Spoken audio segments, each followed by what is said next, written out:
All right, welcome to a new episode of Real Estate vs. Technology. Super excited for this episode because this is going to be a full circle episode. We're bringing someone back on, which was our very first guest on the show. If you haven't seen our very first episode, after today's episode, you're going to want to watch it. Let's go ahead and bring in the one and only, our co-host, Mr. Dan Gandy. What's up, Dan? What's happening?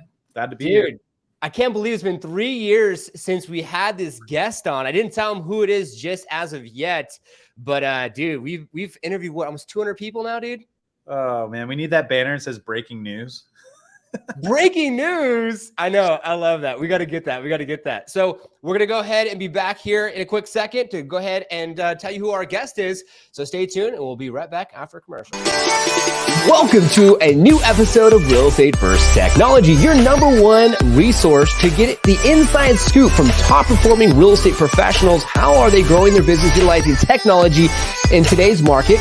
Hear also from top performing coaches that can help and serve you in your real estate business, and also technology providers. Let's go deeper with these technology providers to ask them how they got where they're at today and how maybe their services could better serve your real estate business. A big shout out to Liftoff Agent for sponsoring our podcast. Go ahead and go to liftoffagent.com to learn about their marketing and positioning services to help scale your real estate business. If you haven't already done so, like the episode, subscribe. We want you to comment on YouTube what you learned from the episode and give us a review if you're going to be listening and streaming this podcast. Thank you so much. We appreciate you and enjoy this week's podcast of Real Estate vs. Technology. All right, welcome back, Dan. Should we bring him in? Bring them one and only. The one and only Mr. Kenny Fast. What's up, man? Welcome back to the show 3 years later in the making. And I heard you guys are dealing with a bunch of water over there. It looks like an empty office today for you.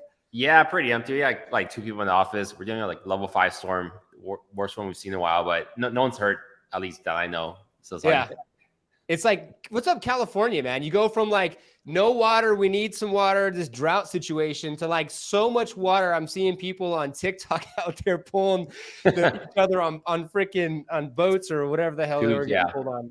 Yeah, that's freaking awesome, dude. Well, everyone who's tuning in today, we appreciate your time. Be sure to check out Kenny Fast. He was a very first, and we appreciate you, Kenny, for being the first guest on Real Estate vs. Technology. And this is before Team Fast, and you're going through the transition. And I see the High Note hat there for Dan. And there's a backstory there with High Note and Mark Chewy and Kenny and the brokerage you used to be at. So if you want to get the backstory on Kenny's story, watch episode 1. And today we want to get caught up in the past 3 years, as now, I mean, you have, I think, the number one EXP team in the Bay Area with like 350 agents now, Kenny? Yeah, we ranked number 1 last year worldwide for EXP. And wow. I mean, our sales are up 10% this year. It's been a lot of work this year to make that happen. But we're at around 355-ish team members, onboarding usually about 25 at a time. Wow. Now, I'm just curious, and I'm sure some viewers and listeners out there as well, was this like premeditated? Did you like put a vision board and you're like 350 agents? Or like absolutely not. Not this scale. I mean, I just looked, I think our interview, first one was maybe September 2019. Is that correct? Yep. Yeah. So I remember that couldn't have been more than like two or 3 months after the Tom Ferry conference, the Success Summit. I think those are usually in August. That I still have my book at home. I wrote in my big hairy goal was 30 team members at 200 million. Because that year, 2019, we ended up wrapping up that year with about $56 million in sales at 88 transactions with a team of, by September, I probably had a team like 7, but I was working with other people in the office.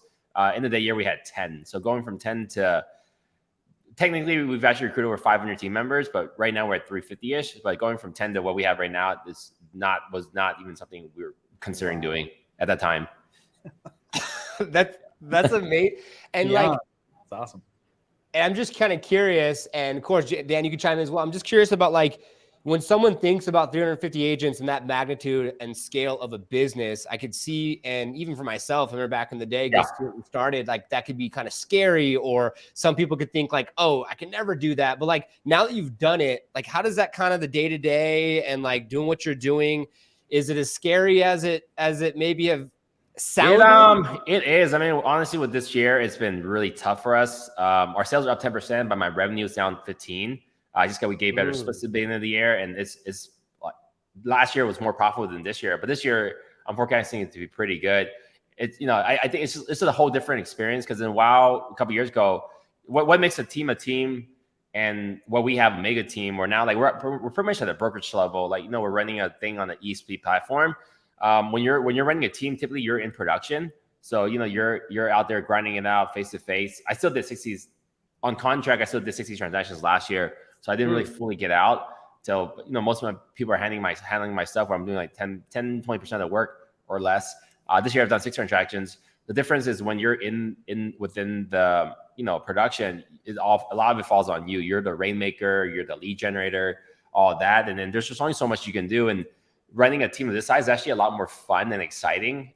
This down market sucks. I mean, we're up, but it sucks. But what I really like is really cleaning out the industry. A lot of it's really hurting a lot of brokers, and whoever can survive and really push forward is going to thrive. So running a team of this scale is a lot more fun, because, every day I think about how I can add more value to my team members. Like, hey, who do we hire? What do we do? What resource can we add? Like, just in the last month and a half, I mean, we do so many things, but just in the last month and a half, example, we set up a couple content rooms. We set up a full-on studio, podcast room, professional, you go in there, you press a button and record. Maybe you've seen some of our holiday stuff. Wow. Instagram, the Fast Agents. And then we painted, we had another location. We painted like 6 or 7 of the rooms, all different colors. We hired our second and third video editor. So now we're pushing out, at least a couple weeks ago, we were pushing out about 30, 40 reels a week. But now we're aiming to do 100 a week. So we're constantly adding people and adding resources. So it's fun. It's kind of like, you're just building and building. You go to a conference, you hear something cool. You see someone on a chat like this, you hear something cool. Hey, I want to do that. So at this scale, with the amount of volume, we're doing, our GCI last year and this year's around team GCI, not my GCI, is around 15 million. So there's a lot to play around with. So we can try a lot of different different things. You can't do that when on a very small level and when you're in the transactions. So you can't, take it from a bird's eye view, trying different things. And there's a lot of great ideas that, even a couple years ago, I'm pretty bad at client appreciation parties. I've had some in bad turnout. I'm more of a lead generator. But hey, you should do this. You should do a client appreciation party. You should do, I've never done a community event at any scale. But this year, we probably had 20 different events: stock drive, toy drives, clothing donation, that kind of stuff. So it's really cool to get these really great ideas that they aren't that innovative by any means, but you hear other people do it and you see how they do it. They give you checklists on how to do it, get sent in the office and, do this. And then we have the agents do it. So it's really cool to watch all these great ideas. And what we built is kind of innovation lab, kind of at Climb. I think at Climb, we actually, not at Climb Real Estate with Mark Choi, founder of Hino, we actually had a department called Climb Labs. So we tested a lot of new tools and new ideas, and we kind of blogged about it. But here, I get to actually see it, be a little bit hands-on on it, get my agents to do certain things I hear are cool, and then when I see the results, it's really awesome. Because those things I'm not as interested in, or I just want to be able to scale, and to see 10, 15, 20 people execute an idea at that very high level is really cool to watch. It's one thing, Kenny probably doesn't know this, but I'm taking your model and doing it here in Oregon and trying to implement the same thing at scale. Is you're just the king of implementation. You have the idea, but you're not afraid to do it. And I think so many team leaders just stand behind the fence and they're like, should we do this? Should we not? And that hesitation you don't have. You're yeah, things cost money. It takes time, right? But then we didn't build this monster thing, taking it slow. That's, I would start a Fast Agent brand and Team Fast and Fast Real Estate. So I will go to the conference and hear something cool, but I've learned now how to work with my team. Hey, this looks really cool. We should do this Q2 next year. I've been wanting a swag shop for over a year now. That's not on the radar right now until at least Q3 this year.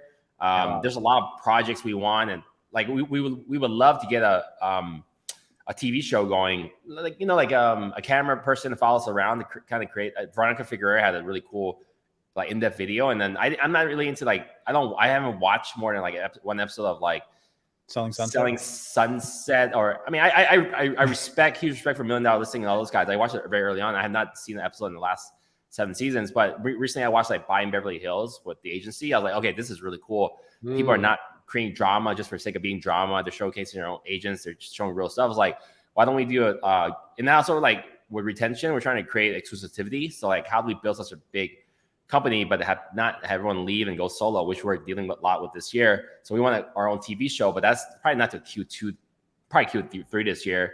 Because we have 350 agents. I'm sure there's a lot of cool footage we can go around and shoot at different conferences and film and create create content for them. So, we hear ideas, but we always bring it back to, okay, what do you guys think of this? Should we do it now? Should we do it later? Otherwise, I think people get bogged down or get like I've done it too. I'm still doing this to say, like, overwhelm the team. Like, hey, you're bringing on too many ideas. And because for me, it's just like, hey, I want to do this.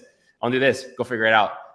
All of a sudden, and then the struggle with doing something like that at the scale is like, they don't know which is priority. So I learned, like, okay, this is not that important. Hey, when you have time, the marketing team, hey, look at this. If you have nothing to do, then look at this. Hey, please do this now. So like a lot of that happens. And at any given time, I think it's like, I sat down on Instagram. I probably had like 15 projects going on right now at different stages. I can't even recall what it is right now. I just know we have things in motion. There's an element of success. Before I tap back over to Norm, is that that personality trait is what makes you successful, right? My wife says it all the time. She's like, I don't know how you operate in so many buckets, right? And it's the tool structure, right? It's putting it on Monday.com. It's making sure to prioritize, calendar your time, and I think.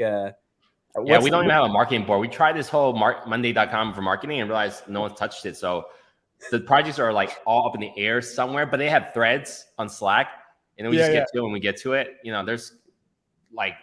So that's worked really well. Like, one really cool thing we're super excited about right now is this podcast room, but we're doing the talking heads, like I mentioned earlier. But what we've done, like, in like maybe 3 or 4 months ago, Elias, my partner in crime, he's our director of sales and coaching. He does coaching calls 3 times a week, Monday, Wednesday, Friday, 8:30, 9:30. Typically over 100 people show up to those calls to get really vulnerable, intimate, really deep on different things. What we've done like a couple months ago was like extract usually a couple good speakers to talking heads, like the whole horizontal format. And mostly horizontal format, and then we'll plug them into YouTube. We have 3 YouTube channels, and then have that. But now, like, hey, now we just hired a second, third editor. Why don't we do this? Why don't we go back and dig through the hundreds of videos we have and then extract certain things from it, and then create that and then hand it off to the agent. So now they have all the content that they don't even need to make an effort to do. So one thing our company's done really well is make it like things with little friction as possible. And then now when we set up this room, our producer guy is going to set it up and he'll do the interviews because he's gotten really close and intimate with a lot of the agents. I mean, like people are crying on the videos that, like, when they get really passionate about certain things. So every month we do agent spotlight videos. So he has a really good skill set with that. So whether we just sit them down and they interview, and then we can get like, the whole point is just creating the content for the agent so they don't have to figure out. And most agents don't know. They should be making calls. They shouldn't be like trying to do all this like media stuff. Yep. I love that. And for the viewers and listeners out there, like, if you're looking to scale and grow, this is definitely something you should be taking some notes on. Kenny, all his links are down below, so follow him, check out what he's doing. And I know it's funny you brought this up, Dan, and I was going to say the same thing. Talk about great minds think alike. Dan's doing the same thing. He's building, now on the real side over in his market in Oregon, the same type of thing. So it's pretty awesome. So if anyone who's watching or listening, follow Dan too, as Dan then scales and grows what he's doing with the exit agent. And just, you could watch everyone here flourish, which is super cool, Kenny, because you definitely implement fast, and it's in your logo, it's in your branding, which is awesome. And I think the TV show idea is really cool and definitely something different. And I can imagine, like, let's touch a little bit on that, like retention. Like, how do you, I know you're talking about the TV show thing, but a lot of agents like want their own branding, wants to do their own thing. And I know that with the team that you have, there's things you can offer that a solo agent can't receive on their own. So for people out there thinking, hey, join a large team, start their own, or, hey, stay on team fast. Like, what's some of your thoughts? Retention is something we literally talk about every single day. Like, to give you some numbers, we started at EXP in January, less than 3 years ago, technically. I moved over January 26th. We started with like 12 agents when we landed here. We recruited 2 in January. By the following January, we had like 80-ish agents. We started last January with 220 agents. Right now we're at 355 with adding. So it went from like 80 to 220, 350. Retention, I follow a lot of Chet Black stuff. About 35, you should expect 35% of agents to leave you. We looked at the numbers this year, and actually it was very true. I think we held on to, because we actually tracked like when they came on, all the numbers. So like from our original, from our 220 from last year, we still have 130 of those agents. So technically, 90 divided by 220, we have 40% of agents leave us, and then it's been a tough year for us. And this year, going from 220 to 355-ish is a net gain of like 135. But really, we recruited like 290, almost 300 agents. So this year, we lost like 160 team members. It's insane. Wow. Because statistically, saw someone pretty high up post that like 80-ish% of agents who got licensed in 2021, 2022 are not renewing their licenses. I mean, I'm signing. Yeah. I signed 25, 30, 20 to 25, new team member agreements a month. And I'll sign like 15, 20 off. So I signed like 50 agreements off. So we're watching this flow. A lot of the new agents just can't survive in this market. A lot of people are looking for a quick buck, and then they're just literally not renewing their licenses. So it's hard. So retention has been a huge, something we worry about quite a bit. And then the only way we do that is like, you got to get people plugged in and get them to do activities. That's why this whole creating this like content thing is so important, because you got to get them leads. Even early last year, we were the first Zillow Flex team in the Bay Area. Not South Bay. My friend Brett Jennings at San Jose had it first, but we were still second in the entire Bay Area. We're like here. We peeled on Zillow Flex 2 years ago. We did 99 million. This past year we just did like 85 or 88 million. Still pretty good, but we made a decision early last year to like not recruit at all to Zillow Flex. We didn't bring up in any recruiting meetings. We said we don't have it because we were at risk of losing account. Everyone's at risk of losing account. Like, we're not gonna dive into all that right now, but that year we were able to recruit very heavily to Zillow. But last year we were all in on content. So you gotta retention. You also gotta keep changing the messaging of your company. And most of our best recruiting has come through events and social media, and using people as the best recruiters on team are most like social butterfly. They're creating content, so it's just naturally people want to be like them, right? Yeah. If you want to be a recruiter at Real or XP or not, you got to produce something. You can't just go out and recruit because no one wants to be like you. If you can't sell real estate, why would I want to reach out to you, help teach me how to sell real estate? So we built this company where like we're way different than any company. Because we kind of look at the market too. Our average age of agent is mid under 30 for sure. Like, I'm 38. I'm actually one like probably the top 20% of agents in my group, which is crazy. You think about like real estate, and then most realtors are average nationally is probably like in their 60s, and locally I would say at least high 50s, 60s. So we're just a way different breed of agents. So we've had a hard time recruiting way more experienced agents. Like, I think like even last year, our average tenure on the team experience must have been less than 2 years. So we're we're getting all the fresh faces here. Wow, that's interesting. So question for you with EXP, because I know there's the EXP brand, you have Team Fast, and if someone wants to join Team Fast, what's your thoughts on like that co-branding element? What does that look like? Do you like them to just rock the Team Fast brand, kind of keep it simple? We would like them to rock it, but we give them the option and no restrictions to brand themselves. So a lot of our top agents don't even use our brand. Like on their marketing, their flyers, their colors, a lot of agents have their own unique colors. But in like the hashtag, that's kind of built by design, and the hashtag, they'll shout us out, or hey, thank you, Team Fast Real Estate, but they'll have their own thing. And then like we have these like sign writers. I don't have them on here, but it says sold fast on it. Some agents have like used that, but in their color scheme, or put a logo inside the O or something like that. So there's a blend. There's a huge synergy for a lot of agents, and there's a lot of clout with our brand because we're pretty well known. It's really good for like recruiting, because our brand, like we didn't build this brand to be consumer facing from the beginning. It's always been a agent to agent brand.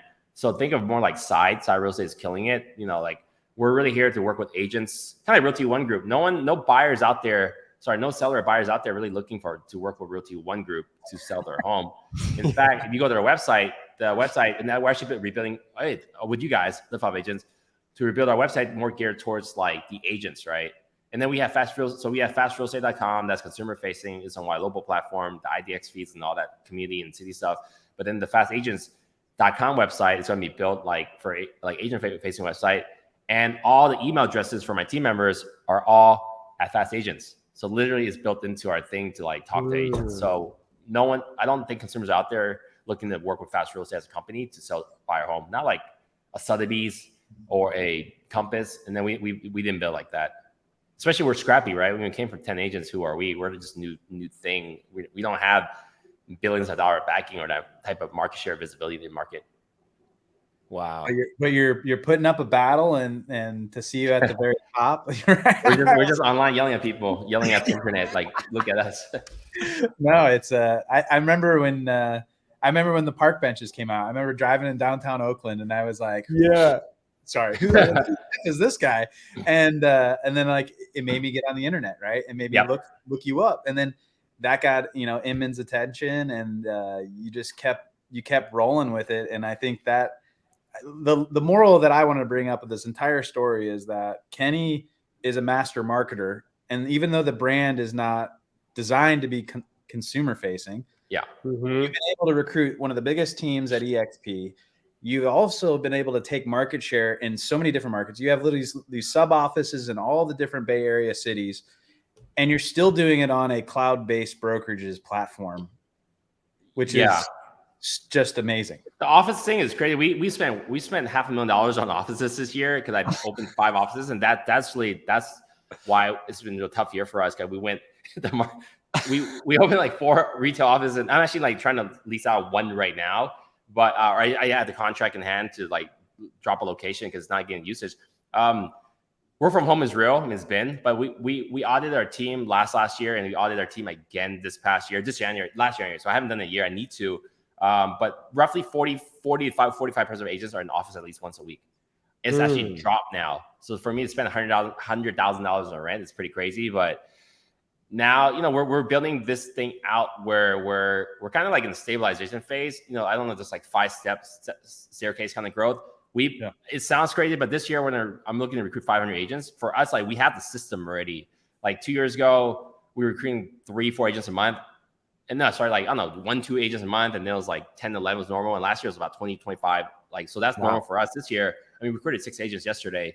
So this year we're trying to recruit probably at least 40 agents a month. And that's our norm. It sounds crazy, but we have the systems in place, but we're not looking at any more locations this year. We're not really looking to hire any staff this year other than virtual assistants. So like this year is really about like being more strategic with our locations, deeper, not wider. Cause I had to post a lot about CEOs yesterday. I got to be a whole different person now. Thinking like a lot of these companies like Peloton, Starbucks, Disney, EXP, Real, they have new leaders, leader just announced yesterday, like they had these new presidents or CEOs or leaders in place. Because in the last few years, it was about like who was the biggest dreamer, who had the cool ideas. We have the money. Let's go. Let's grow, take a market share. But now like everyone's hurting. You gotta really, really look at what's going on. Like we easily, I looked at my numbers. We easily wasted like 100-something grand last year on stuff that we really gave it a shot. I mean, I get examples like we installed Intercom to try to build an FAQ thing on our website. We have Slack and we have our mentors. We try to build this FAQ, like kind of like what I think Sisu or Follow Boss has in their back end. We used it for like 3 months and like it never got integrated because it was too messy. And then we had this training library that was like $7,000 out the door. And then we did remarketing. And so like a lot of the stuff we were looking at last year, we're not doing more. So we're going to do way less stuff this year, but more of like whatever works. Like, so this year has been like more like strategy. Last year was like, okay, let's throw out ideas and see what sticks if something works. And that's literally how we recruited 300 agents. But this year we want to spend way less money and recruit 500 agents. It's wow. Yeah. It's the last thing I'll say is that you have a vision, like, how there's like short-term thinkers and then there's long-term thinkers, but with young agents, like you have to train them and then you got to get them to buy in and then they believe in the system. But if this all goes well, you're going to have, even if it was 100 agents that stay on and start producing at the level they should be, that investment that you're putting in and trial and error and testing and implementation, as they become more sophisticated as agents, you're going to produce way more profit for the company. Our agents 2 years ago on average did 7 deals a year. And if you guys don't know how to measure agent productivity, you take the number of agents you have each month, you divide by 12, you take your deals, you divide by 12, and there you go. Like, so last year we did 7 deals, and last year we did 5 deals. That 40% is really like real. And we're losing a bunch of agents, but I'm looking at it right now. If we have an average, right now we have 350, right? We're expecting to lose some, but in the next year, I'd like to get 600 agents. I'd be honestly really happy with like 500, which is right. I mean, there's no way we can't get that much just based on what we've done this year. But again, people are losing their licenses. But we average 5 deals an agent next year because we're already like at the bottom of it. There's might be some more dip to us, but if I have an average of 400 agents on the team and everyone does 5 deals, we do 2,000 deals. And that's $1.4 billion in sales volume. Ideally we have more, but I'm being conservative. That's our number to hit next year's 2,000. And we have an extra 100 agents, hopefully, for that spread. And then we don't have to getting more offices. We don't really have to hire that much more help. We're going to be very heavy on virtual assistants. I think we have like 14 virtual assistants right now operating the company. Wow. That's amazing. So it sounds like You had so much money, you're expanding, building the team, building the offices, whoever's listening out there. And then now, because of what's happening in the marketplace, it's making you be more analytical and like look Yeah. at your P&L, see what's working, see what's not working, closing up some offices. Cause yeah, it doesn't seem conducive. We haven't closed one office before other than co-working, but we're now like looking at we look at agent productivity per office, and some of the like expansion market we look into hasn't worked. Like there was stretch, like, I mean, when things are working, you're hiring. Like, okay, everything's all good. You don't see any end in sight, right? Because we're bringing on this many. We still are bringing in, and they're just not producing. So we can only control what we can control, and that's growth on the agent count. And then we have the system in place for them to grow. It's just a gap in the market with, things going from 2 weeks inventory to now 2 months in my market on average. Like everything's 55 days and plus.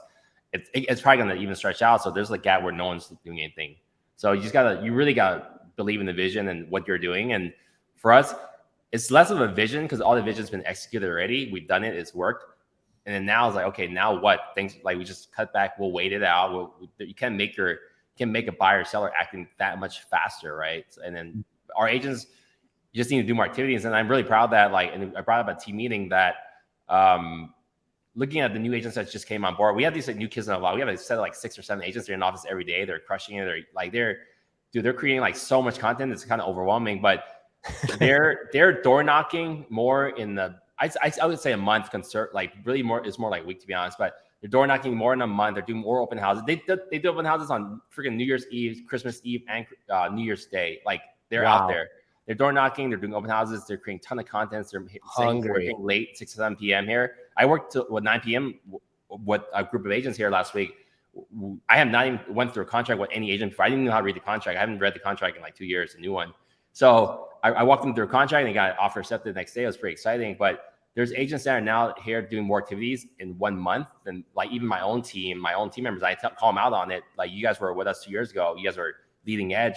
These new agents are doing more than you are, 10x action based. So it's a whole new breed of agents. And the reason we're growing so fast is when people see fast real estate, they see these agents, they're our avatar, right? That's like, well, if I join Kenny's team, I guess that's what I have to do. We don't tell them any better. But realistically, 70% agents aren't doing that much. They're at home, and then also a lot of my there a lot of babies are being born last year. So but the new breed of agents just don't know any better. You just don't know what to do and just do it. They don't even ask why it wouldn't work. And that's what I've seen. And I've had to step it up as a leader. Now I post 50 stories a day. I've been posting 50 stories a day for last 4 months. Cause see that, and now I'm putting my wall posts. So I gotta step it up so I don't fall behind. I want the agents to see it and be shy, but I also have to step up and lead, right? I can't work at a company where that guy's doing less than I am and they work here.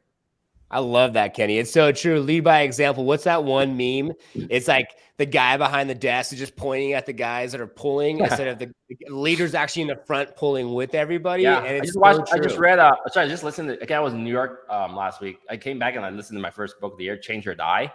A lot of that book was just being around, literally just talking about felons that came out or people working at companies or AA or whatever. You just got to be around people who also think the same or are doing the same for inspiration. So that book was really, really cool to listen to. I love that. Yeah. And we understand here at Liftoff, it's a ever giving change and flow. And now you have mega teams like yourself. And there's a lot of other ones out there that are offering in-house services and web development, all the things. And so teams, that's the thing you talked about earlier. What can a team offer that a small team can? So teams are getting bigger and bigger. We're having chats with, I chatted with 3 different 30 million producers in the last week and a half, which is really crazy considering. So this year, I looked at our numbers. We lost $200 million of production, that potential production. But the people who left that did $200 million this year, they probably did $100 million while they were here. But then that was I don't know, 30 people. But now 3 people can replace those people. So we're kind of this thing called a team rich model, where you're not as tight as a team. So teams, you have really low splits, 50-50 because of rainmaker, right? I'm not rainmaking for 300 people. That's literally not possible. But then your brokerage, where you're paying a lot, but you're not getting a lot. So we're actually on par with the brokerages in terms of splits, but we offer so much more. We had staff 30 something. So a lot of these people, if you're making just say you're making 300 grand GCI, that's quite a bit. That's probably puts you in on the top 5%. Well, then if you have to hire your own virtual assistant, you probably don't have enough things for them to do. Then you have to hire your own marketing person. Then you hire your own video editor. Then you pay for postcards and office space and all that, right? So what we've been able to do, kind of like similar to what I mentioned, like we're telling our teams to do things. Every time I go to a conference, okay, these top producers are doing this. Well, I want to do that too. I want to make that as a service for our agents, and that's why we could have like all this suite of services, because then the cost per agent is much lower, and not everyone's gonna tap in. So that's why like we have everything that technically a top producer needs to succeed, or any cool idea you've seen in the industry. We have it. We literally mastermind with 20 of our top agents a couple weeks ago. They couldn't really bring up anything we didn't have except more training. But the training, they were saying like how to get more listings and legal stuff. But you know how to get more listings, you just got to be in the game longer and talk to more people, right? We can't really help you too much on that. So like we looked at it like there's really nothing we don't have, because if we see something we don't have, we go seek it out. Wow. Well, I absolutely love that. That's super huge. And I highly recommend everyone go back and watch the original episode, because it'll bring you up to speed where we're at today. And it's super cool to hear where you're headed, Kenny, because it sounds like, the way that the market shifted isn't on brand for Team Fast, because you want to move fast. So now you have to work even harder and put out more content and do more calls and just make more efforts to do what you have to do. But it sounds like this is going to be a good shift for Team Fast, because now you're going to have the agents that are going to produce, that are going to work and put in the hours and put in the time to really be able to make it through these times. And I think anyone who's listening or viewing right now, you got to be around like-minded individuals that are going to, doesn't matter, rain or shine, high or low, they're going to continue to keep moving forward. It's energy really too. A lot of these companies don't have the energy, and people, I mean, it's been a really tough year for most people. Our sales activity is down 40. I think nationwide, like Bay Area's got hit hard. I think our sales activity is like down 50%.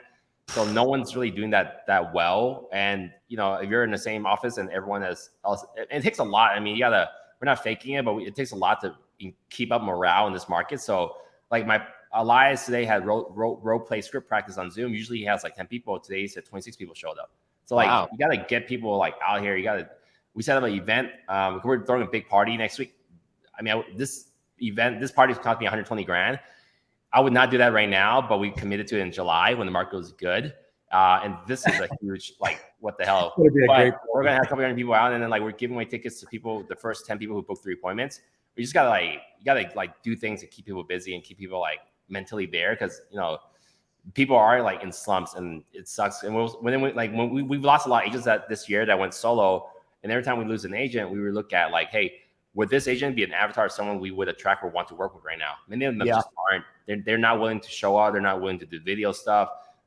They're just not the right energy we have, and then people kind of fall out. And we try our best to like retain them and push them. And that's why I'm really excited. And like all the articles you read from like Chet Black or La Machia, like the new agents are like where it's going to be at. They're just so different. They don't know anything else, and they're living in this TikTok world. They're watching these TV shows. They're willing to put in the work. They just they just need to be in the right environment. So we're finding a lot of agents just don't. It looks cool on TV, but when you join whatever, I don't care if your company is red color, black color, green color, you go in your environment, there's not a lot what you see on TV or the energy. You're like, I need to find a new scene. So we're picking up a lot of we're for sure getting interviewed by new agents nonstop, but we're getting a lot of experienced agents looking at what we have, because then they've already maybe maximized or plateaued what their company offers, and it's the same playbook. Every company has the same playbook. Yeah. I love that. It's the market share. The more you market now, the more market share you'll get. You keep using John Teplak's KFR methodology, right? It's crazy because a couple of years ago, people were like, "Oh, recruiting your EXP, well, you guys suck." Whatever. Or real, you guys suck recruiting. But you know what? When you join Side, you start a team, and whatever. Okay, now you have to recruit. Now, last year, your business got hit hard, especially if you're number one agent in many of the markets. By default, your business is down. Like you don't even have a choice. You didn't even work outside your own market. So now, like, oh shit, I gotta get to recruiting. Well, we've been telling you this all the time. Try to have the best stigma to it. We call it attracting. We don't pay any marketing bonuses. We have like a partnership with real estate student stuff. Like that's it's not even 10 agents we brought on last year. And we have we work with these. Oh yeah, and here's the advice too. These Indeed job ads places suck. Like we probably recruited like 15 agents from these job ad sites. I think 10 of them have left already, because then they're usually looking at other jobs that can pay the bills. So your company is just a second afterthought. So terrible. But yeah, like we've done all our stuff. Like 95% of our agent, 90% of our agent attraction or more has been like through just organic. We don't pay people come. They think it's a fun environment and bring them on. But yeah, recruiting as you're a team leader, if you're a broker, that's literally the only way to Scale. get your business, because everyone sales down 40%. You better go get 40% more agents. Yeah, for sure. You have to just Or go 100%. go through the ones that you have and find the golden ones that are actually going to go through the storm, because we're in a storm right now. And literally, Kenny, you're in a storm. So right. So as we close up today, we'd love to hear from you as far as what would you like to tell someone who's about to get their license, or they have their license, want to make a move. Highly recommend, of course, Team Fast. Check them out. Links are down below. What would you want to go ahead and leave with? Yeah, I'd say whatever company you're looking at, don't just look at the company. I don't care if it's a boutique, whatever. Whatever market you're in, like go research, see if you can find a list of their roster, and then go down the list and see if you can find these people on their roster, these top producers, see what their online branding is. Because what we've heard and seen, and the reality is, like, if you work with a top producer, that's a top producer just because they've been in business for 20 years, it's going to be really hard for you to learn how to get new business unless they have a ton of open houses, then great. But yeah, other than that, like if they like they just do well, they have a couple deals a year, it's gonna be hard to learn. So I try to say, instead of looking for the brokers, look for the agents that you want to be around. So it could be like a very small. I mean, I started a company with 6 people. They had 100 people before the crash. That year I joined 6 people. So like, see the other agents in the office, see who we can learn from. And then it doesn't matter if they're like, they just haven't done that many deals yet. You want to be around the right people who are on the right direction. Because then you join a big company where the company is shiny, but you look at the agents, most of them don't do anything special. They just have been around for such a long time. You're going to have a hard time like building the skill sets you need in this new environment. They're not door knocking. They're not doing script role plays. They just talk to whoever they know. And you can't do that as a new agent. No, wow. It's huge, man. The thing I say I have some direct mail that goes out, and somebody was probably going to steal this, but I say the number one decision you're going to make as a new agent, who's your mentor, what type of training you're going to get, and how is the person that you're going to align yourself with different than everyone else in the market? Yeah, we did something cool. We built out. We did like a 9 email campaign. 5 of us went out. Cause postcards.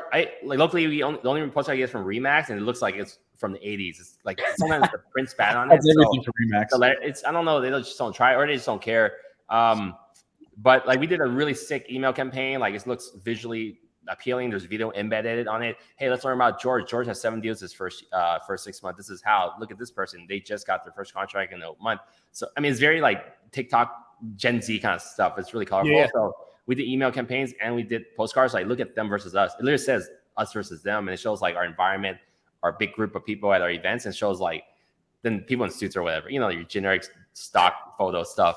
So like we really try to like brand ourselves as different. And again, that's really great for us attracting these new agents. We're just having a hard time attracting very seasoned producers, but we are attracting people with experience that wants to shift the way they do business. And this is a year I think we're really going to have a lot more of that, because everyone's stuck, because no company is really going to help their agents do more business because they don't have anything new to offer. Like, no.